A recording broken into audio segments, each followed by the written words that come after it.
আসসালামু আলাইকুম। এবিসি আন্তর্জাতিক খবরে আপনাকে স্বাগতম। শুরুতেই সংবাদ শিরোনাম, এরপরেই বিস্তারিত। পুরোদমে চলছে হামাস, হিজবুল্লাহ এবং ইসরায়েল যুদ্ধ। জানিয়ে দিব আমাদের হাতে থাকা সর্বশেষ আন্তর্জাতিক সংবাদ। এবার ইসরায়েল ও তার মিত্র পশ্চিমা বিশ্বকে চরম শিক্ষা দিল হামাস, হিজবুল্লাহ আর হুতি বিদ্রোহীরা।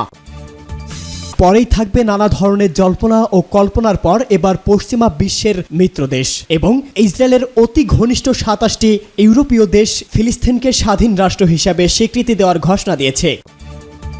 এরপরেই জানাবো হামাসের হামলায় আরও ৫ ইসরায়েলি সেনার মৃত্যু।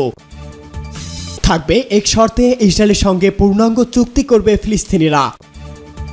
এবং সর্বশেষ জানিয়ে দেব গাজায় পারমাণবিক বোমা ফেলতে ইসরায়েলের প্রতি মার্কিন সিনেটরের আহ্বান। সংবাদ শিরোনাম শুনছিলেন, এবারে বিস্তারিত।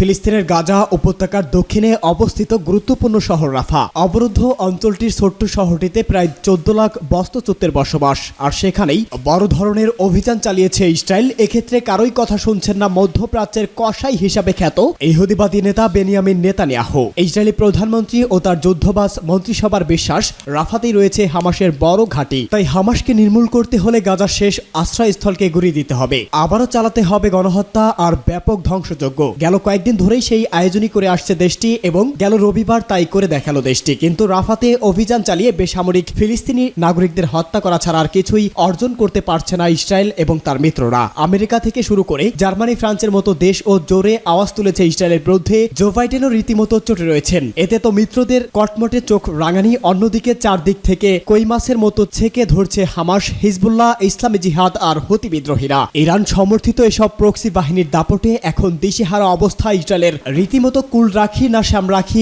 অবস্থা দেশটির। ইসরায়েলের সঙ্গে সরাসরি যুদ্ধের ময়দানে হাজির এই ৪ সশস্ত্র গোষ্ঠী ও সংগঠনের ইমানে জোশে নাকানি চুবানি খাচ্ছে বিলিয়ন ডলারের কমান্ডো বাহিনী আইডিএফ। প্রতিদিনই সেনাদের লাশ কাঁধে নিয়ে ফিরতে হচ্ছে ব্যারাকে। স্বজন হারানো বেদনা ভারী হচ্ছে ইসরায়েলের ঘরে ঘরে। রাফা অভিযানের প্রস্তুতির মধ্যেই ইসরায়েলকে চমকে দিয়েছে হামাস যোদ্ধারা। রাফা থেকে ইসরায়েলি বাহিনীর বিরুদ্ধে রকেট হামলা চালিয়েছে হামাস। গাজা সীমান্তবর্তী কেরেম শ্যালম এলাকায় হামাসের রকেট হামলায় ৪ সেনা সদস্য নিহত হয়েছে বলে নিজেরাই স্বীকার করেছে ইসরায়েলি বাহিনী আইডিএফ। এভাবে প্রতিদিনই ইসরায়েলের সামনে আরো ভয়ঙ্কর হয়ে হাজির হচ্ছে হামাসের যোদ্ধারা, যে সঙ্গে গাজায় যুদ্ধবিরতি নিয়ে সমঝোতার ক্ষেত্রে ইসরায়েলকে আর ছাড় না দেওয়ার কথা জানিয়েছে ফিলিস্তিনের স্বাধীনতাকামী সংগঠন হামাস। যুদ্ধবিরতি মানলে ইসরায়েলকে কঠিন পরিণতি ঘোষণাও দিয়েছে সংগঠনটি। অন্যদিকে হিজবুল্লাহ ইসরায়েলকে সতর্ক করে দিয়ে বলেছিল, গাজা ছাড়ো না হয় মরো। সেই সঙ্গে ইসরায়েলের বিরুদ্ধে চলমান প্রতিরোধ যুদ্ধকে আরো বিস্তৃত করার হুঁশিয়ারি দিয়েছিল। কথা রেখেছে লেবানন ভিত্তিক এই সামরিক গোষ্ঠীটি ইসরায়েলে আরো গভীর হামলা চালিয়েছে, নেতানিয়াহুকে চমকে দিয়েছে। হিজবুল্লাহ এই ধাপে ইসরায়েলের সামরিক স্থাপনাকে লক্ষ্যবস্তুতে পরিণত করেছে। সবশেষে ইসরায়েলের বিনাতি সামরিক ঘাঁটিতে হামলা করেছে হিজবুল্লাহ। এছাড়া একই দিনে আরো একাধিক জায়গায় হামলার দাবি করেছে লেবাননের এই গোষ্ঠীটি। সকল জল্পনা কল্পনার পরে এবার ফিলিস্তিনকে স্বীকৃতি দিচ্ছে আরো এক দেশ। স্বাধীন রাষ্ট্র হিসাবে এবার ফিলিস্তিনকে স্বীকৃতি দেওয়ার ঘোষণা দিয়েছে মধ্য ইউরোপের দেশ স্লোভেনিয়া। দেশটির পররাষ্ট্রমন্ত্রী রবার্ট গ্লোভ এই ঘোষণা দেন। খবর আলরা এক সংবাদ সম্মেলনে রবার্ট গ্লোভ বলেন, ফিলিস্তিনকে স্বাধীন রাষ্ট্র হিসাবে স্বীকৃতি দেওয়ার সিদ্ধান্ত নিয়েছে স্লোভেনিয়ার সরকার। তবে সরকারের এই সিদ্ধান্ত কার্যকর করতে পার্লামেন্ট অনুমোদন প্রয়োজন পড়বে। পার্লামেন্টের এই প্রস্তাবের বিষয়ে ভোটাভুটি হতে হবে। গাজার সংঘাতের অবসান ঘটাতে ইসরায়েল সরকারের উপর চাপ সৃষ্টির জন্য বেশ কয়েকটি ইউরোপীয় দেশের বৃহত্তর প্রচেষ্টা অংশ এই পদক্ষেপ। স্লোভেনিয়া প্রধানমন্ত্রীর এমন ঘোষণার পর ইসরায়েলের পররাষ্ট্রমন্ত্রী ইসরায়েল কাজ সামরিক যোগাযোগ মাধ্যম এক্সে দেওয়া এক পোস্টে বলেছে, আমি আশা করছি পার্লামেন্ট সদস্যরা এই প্রস্তাব প্রত্যাখ্যান করবেন। গত ২৮ মে ফিলিস্তিনকে স্বীকৃতি দেয় স্পেন, আয়ারল্যান্ড ও নরওয়ে। ইউরোপীয় ইউনিয়নের ২৭ সদস্যদের মধ্যে সুইডেন, সাইপ্রাস, হাঙ্গেরি, চেক প্রজাতন্ত্র, পোল্যান্ড, স্লোভাকিয়া ও বুলগেরিয়া আগেই এই স্বীকৃতি দিয়েছে। একই পথে অনুসরণ করার ঘোষণাও দিয়েছে মাল্টাও। এদিকে ফিলিস্তিনকে স্বাধীন রাষ্ট্রের স্বীকৃতি দিয়েছে ফ্রান্স।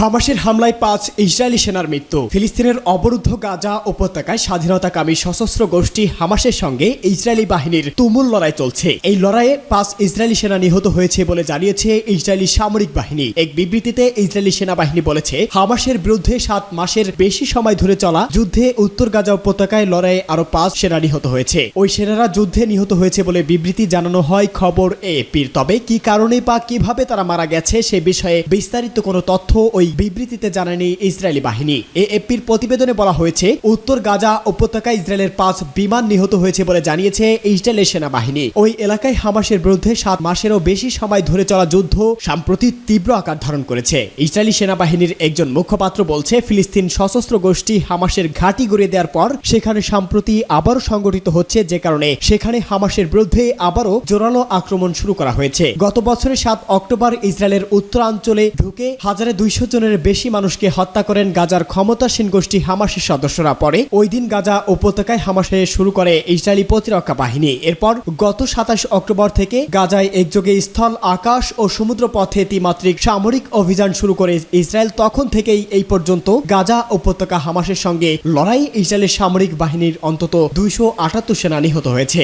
এক শর্তে ইসরায়েলের সঙ্গে পূর্ণ চুক্তি করবে ফিলিস্তিনিরা। গাজায় 8 মাসের বেশি সময় ধরে হামলা চালিয়ে আসছে ইসরায়েল। দীর্ঘ এই যুদ্ধে মধ্য অবস্থাতার জন্য প্রচেষ্টা চালিয়ে যাচ্ছে কাতার ও মিশর। তবে বিষয়টি নিয়ে কোনো ফলপ্রসূ সমাধান এখনো দেখা যায়নি। এমন পরিস্থিতিতে এক শর্তে ইসরায়েলের সঙ্গে পূর্ণাঙ্গ চুক্তির কথা জানিয়েছে ফিলিস্তিনের স্বাধীনতাকামী সংগঠন হামাস। শুক্রবার কাতার ভিত্তিক সংবাদ মাধ্যম আল জাজিরার এক প্রতিবেদনে এই তথ্য জানানো হয়েছে। ফিলিস্তিনের স্বাধীনতাকামী সংগঠন হামাসের এক বিবৃতিতে বলা হয়েছে, ইসরায়েলের সঙ্গে সম্পূর্ণ এবং পূর্ণাঙ্গ চুক্তি করতে প্রস্তুত তারা, তবে এজন্য একটি শর্ত আরোপ করা হয়েছে। আর এটি হলো গাজায় ইসরায়েলি আগ্রাসন বন্ধ করা। হামাসের টেলিগ্রাম চ্যানেলে দেওয়া এক বিবৃতিতে এই তথ্য জানানো হয়েছে। হামাস জানিয়েছে, যুদ্ধবিরতি নিয়ে আমরা আমাদের মধ্য অবস্থাকারীদের স্পষ্ট করে দিয়েছি, গাজা দখলদার ইসরায়েলের যুদ্ধ বন্ধ করলে আমরা পূর্ণাঙ্গ চুক্তিতে রাজি আছি। এই চুক্তির মধ্যে ফিলিস্তিনিদের মুক্তির বিষয়টিও অন্তর্ভুক্ত থাকবে। গোষ্ঠীটি জানিয়েছে, আমরা আগের আলোচনাতে মধ্য অবস্থাকারীদের প্রচেষ্টাকে ইতিবাচক হিসাবে দেখছি। এরই অংশ হিসাবে কাতার ও মিশরের মধ্য অবস্থায় যুদ্ধবিরতির প্রস্তাব স্বাগত জানিয়েছিলাম, তবে আমাদের এই ইতিবাচক বিষয়টি ইসরায়েল প্রত্যাখ্যান করেছে। এরপর গত মে থেকে রাফা শহরে তারা হামলা শুরু করেছে। গাজায় পারমাণবিক বোমা ফেলতে ইসরায়েলের প্রতি মার্কিন সিনেটরের আহ্বান। দ্বিতীয় বিশ্বযুদ্ধে জাপানের বিরুদ্ধে যুদ্ধ শেষ করতে যুক্তরাষ্ট্র হিরোশিমা ও নাগাসাকিতে 2টি পারমাণবিক বোমার বিস্ফোরণ ঘটিয়েছিল। ইসরায়েলের প্রতি গাজায় একই ধরনের ঘটনার পুনরাবৃত্তির ঘটনার আহ্বান জানিয়েছে মার্কিন সিনেটর লিন্ডসে গ্রাহাম। মার্কিন সংবাদ প্রচার মাধ্যম এনবিসির মিট দ্য প্রেস অনুষ্ঠানে দেওয়া এক সাক্ষাৎকারে এই আহ্বান জানান ইসরায়েলের কড়া সমর্থক এই সিনেটর লিন্ডসে গ্রাহাম বলেন, পার্ল হারবারের হামলার পর জাতি হিসাবে আমরা যখন জার্মানি ও জাপানের মোকাবেলায় ধ্বংসের মুখোমুখি হয়েছিলাম, তখন আমরা হিরোশিমা ও নাগাসাকিতে বোমা ফেলে যুদ্ধ শেষ করার সিদ্ধান্ত নিয়েছিলাম। সেটি সঠিক সিদ্ধান্ত ছিল। তাই ইসরায়েলকে বোমা দেওয়া উচিত, যাতে তারা এই যুদ্ধ শেষ করতে পারে। তারা এখানে হারতে পারে না। ইসরায়েলের কঠোর সমর্থক লিন্ডসে গ্রাহাম গাজার দক্ষিণাঞ্চলের শহর রাফাতে ইসরায়েলি সামরিক অভিযানের বিরোধী করে অস্ত্র ব্যবহার রুখে দেওয়ার বাইডেন প্রশাসনের সিদ্ধান্তে তীব্র সমালোচনা করেছে। এ সময় এনবিসির উপস্থাপক ক্রিস্টিয়ান ওয়াকার গ্রাহামের কাছে